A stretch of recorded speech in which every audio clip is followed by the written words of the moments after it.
ರಾಯಚೂರು ಜಿಲ್ಲೆಯ ಮಾನ್ವಿ ತಾಲೂಕಿನಲ್ಲಿ ಮರಳು ಮಾಫಿಯಾದ ದಂಧೆ ವ್ಯಾಪಕವಾಗಿ ನಡೀತಾ ಇದ್ದು ಆಡಳಿತ ವ್ಯವಸ್ಥೆ ಮತ್ತು ಕಾನೂನು ಸುವ್ಯವಸ್ಥೆಗೆ ಸವಾಲೊಡ್ಡಿದೆ. ತುಂಗಭದ್ರಾ ನದಿಯಿಂದ ಅಕ್ರಮವಾಗಿ ಮರಳು ಎತ್ತುವಂತಹ ದಂಧೆ ನಿರಾತಂಕವಾಗಿ ನಡೀತಾ ಇದ್ದು ಸ್ಥಳೀಯ ಆಡಳಿತ ಮೌನ ವಹಿಸಿದೆ ಎಂಬ ಆರೋಪಗಳು ಕೇಳಿ ಬಂದಿದೆ. ಈ ಬಗ್ಗೆ ಸಾರ್ವಜನಿಕ ವಲಯದಲ್ಲಿ ತೀವ್ರ ಆಕ್ರೋಶ ವ್ಯಕ್ತವಾಗ್ತಾ ಇದೆ. ಚಿಕ್ಕಲಪರ್ವಿ ಗ್ರಾಮದಲ್ಲಿ ಮರಳು ದಂಧೆ ಅವ್ಯಾಹಿತವಾಗಿ ನಡೀತಾ ಇದ್ದು ಜೆಸಿಬಿ ಯಂತ್ರಗಳನ್ನು ಬಳಸಿ ನದಿಯಿಂದ ಮರಳು ತೆಗೆಯಲಾಗ್ತಾ ಇದೆ. ಈ ಅಕ್ರಮ ಚಟುವಟಿಕೆಗಳು ರಾತ್ರಿ ಮತ್ತು ಹಗಲು ವೇಳೆ ನಡೀತಾ ಇದ್ದು ಸಂಬಂಧಪಟ್ಟಂತಹ ಅಧಿಕಾರಿಗಳು ಯಾವುದೇ ಕ್ರಮ ಕೈಗೊಳ್ತಾ ಇಲ್ಲ ಎಂಬುದು ಸಾರ್ವಜನಿಕರ ದೂರು. ತಹಶೀಲ್ದಾರ್ ಭೀಮಾರಾಯರವರು ಆಡಳಿತವು ಇಲ್ಲಿ ಸಂಪೂರ್ಣವಾಗಿ ವಿಫಲವಾಗಿದೆ ಅಂತ ಕೂಡ ಸ್ಥಳೀಯರು ಆರೋಪಿಸಿದ್ದಾರೆ. ಶಾಸಕ ಹಂಪಯ್ಯ ನಾಯಕ್ ಅವರ ಕ್ಷೇತ್ರದಲ್ಲೇ ಇಂತಹ ಅಕ್ರಮಗಳು ನಡೀತಾ ಇರುವಂತಹದ್ದು ಆಡಳಿತ ವ್ಯವಸ್ಥೆಯ ವೈಫಲ್ಯಕ್ಕೆ ಹಿಡಿದಂತಹ ಕೈಗನ್ನಡಿಯಾಗಿದೆ ಅಂತ ಹೇಳಿ ಹೋರಾಟಗಾರರು ತಮ್ಮ ಅಭಿಪ್ರಾಯವನ್ನು ವ್ಯಕ್ತಪಡಿಸ್ತಾ ಇದ್ದಾರೆ. ಶಾಸಕರು ಕೂಡಲೇ ಎಚ್ಚೆತ್ತುಕೊಂಡು ಮರಳು ಮಾಫಿಯಾವನ್ನು ನಿಯಂತ್ರಿಸಬೇಕು ಅಂತ ಸಾರ್ವಜನಿಕರು ಆಗ್ರಹಿಸ್ತಾ ಇದ್ದಾರೆ. ಕಾನೂನು ಸುವ್ಯವಸ್ಥೆಯನ್ನು ಕಾಪಾಡುವಲ್ಲಿ ಅಧಿಕಾರಿಗಳು ನಿರ್ಲಕ್ಷ್ಯ ವಹಿಸ್ತಾ ಇರುವಂತಹದ್ದು ನಾಗರಿಕರಲ್ಲಿ ಆತಂಕ ಮೂಡಿಸಿದೆ. ಮಾನ್ವಿನಲ್ಲಿ ಕಾನೂನು ಇದೆಯೇ ಅಥವಾ ಇಲ್ಲವೇ ಎಂಬ ಪ್ರಶ್ನೆ ಮೂಡ್ತಾ ಇದೆ. ಈ ಬಗ್ಗೆ ಪ್ರತಿಕ್ರಿಯಿಸಿದಂತಹ ಸಾಮಾಜಿಕ ಹೋರಾಟಗಾರರು ಆಡಳಿತ ವ್ಯವಸ್ಥೆ ಸಂಪೂರ್ಣ ವಿಫಲವಾಗಿದೆ, ಅಧಿಕಾರಿಗಳು ಮರಳು ಮಾಫಿಯಾದೊಂದಿಗೆ ಶಾಮೀಲಾಗಿದ್ದಾರೆ, ಕೂಡಲೇ ಜಿಲ್ಲಾಡಳಿತ ಈ ಬಗ್ಗೆ ಗಮನ ಹರಿಸಿ ಸೂಕ್ತ ಕ್ರಮ ಕೈಗೊಳ್ಳಬೇಕು ಅಂತ ಕೂಡ ಒತ್ತಾಯಿಸಿದ್ರು.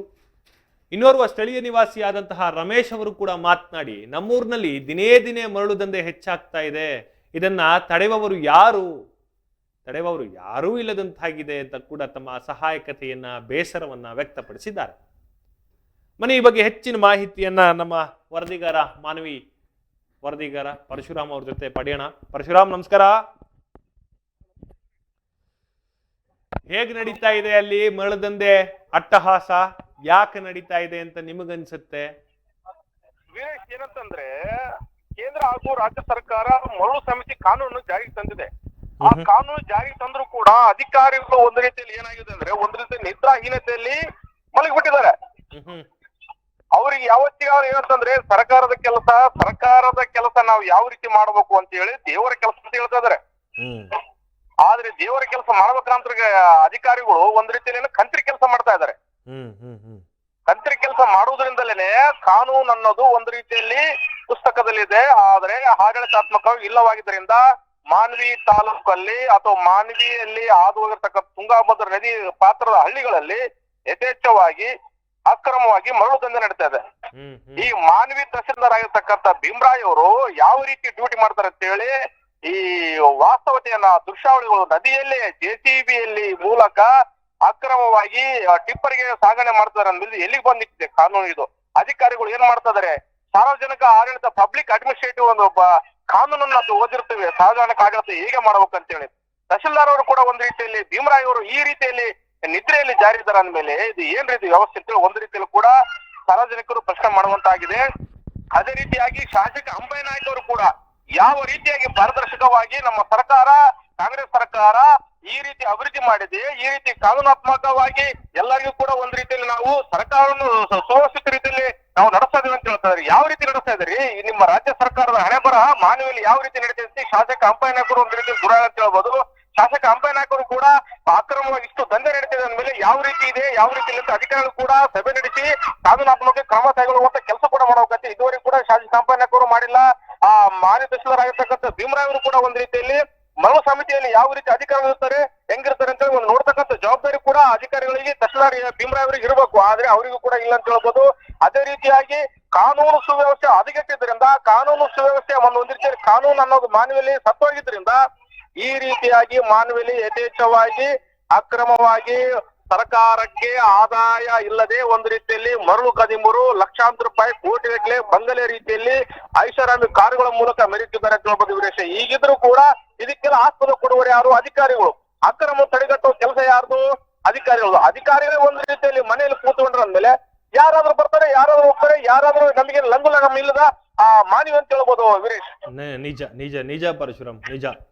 ಇನ್ನು ಇದಕ್ಕೆ ಸಂಬಂಧಪಟ್ಟಂತೆ ಹೋರಾಟಗಾರರುಗಳೆಲ್ಲ ಕಂಪ್ಲೇಂಟ್ ಕೂಡ ಕೊಟ್ಟಿದ್ದಾರೆ ಅನ್ನುವಂತಹ ಮಾಹಿತಿ ಲಭ್ಯವಾಯಿತು ಈಡೆನ್ಸ್ ನ್ಯೂಸ್ಗೆ.